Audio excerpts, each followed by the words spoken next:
अरे गवना कह के लइल हमरा के भूलइल त कैसे बहरा बसल बोलाए बलमुआ त कैसे बहरा बसल बोलाए बलमुआ।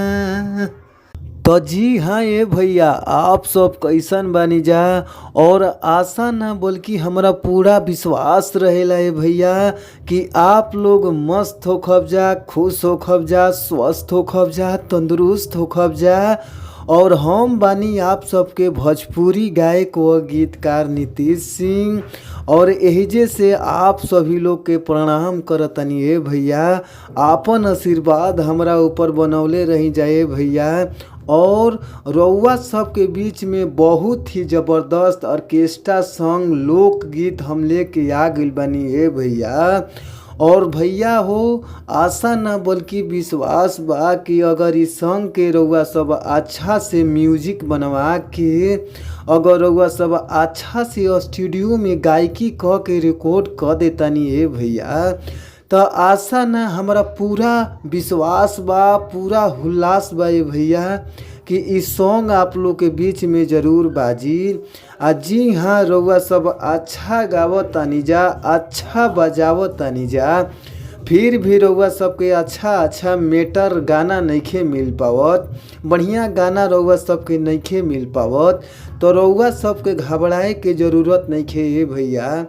अच्छा मेटर पावे खातिर हमारी यूट्यूब चैनल के सब्सक्राइब कर लीजा, जौना यूट्यूब चैनल के नाम बाटे भोजपुरी संगीत लिरिक्स।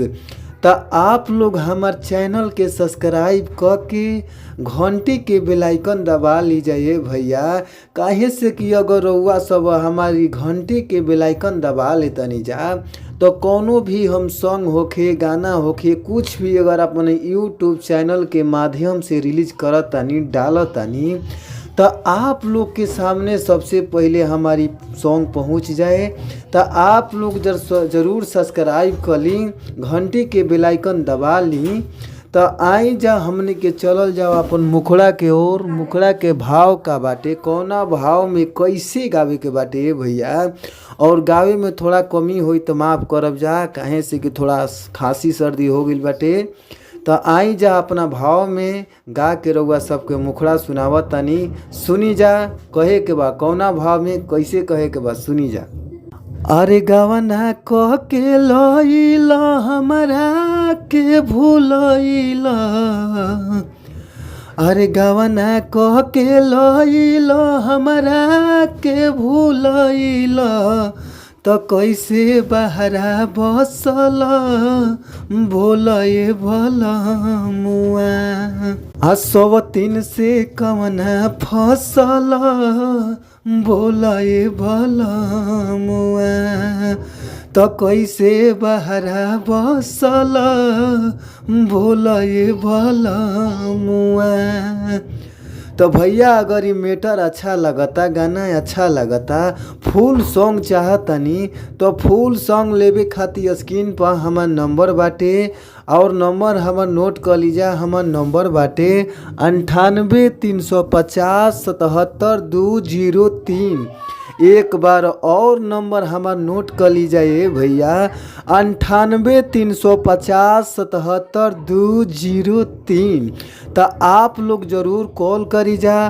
कॉल कैला के बाद आप लोग के बहुत ही कम से कम चार्ज में इस सॉन्ग मिल जाइए भैया। तो आप लोग ज़रूर संपर्क करी जा। फिर मिलल जाई नेक्स्ट वीडियो में, यानी अगला वीडियो में दूसरा दिन मिलल जाई। तब तक खातिर thank you, by so much, धन्यवाद।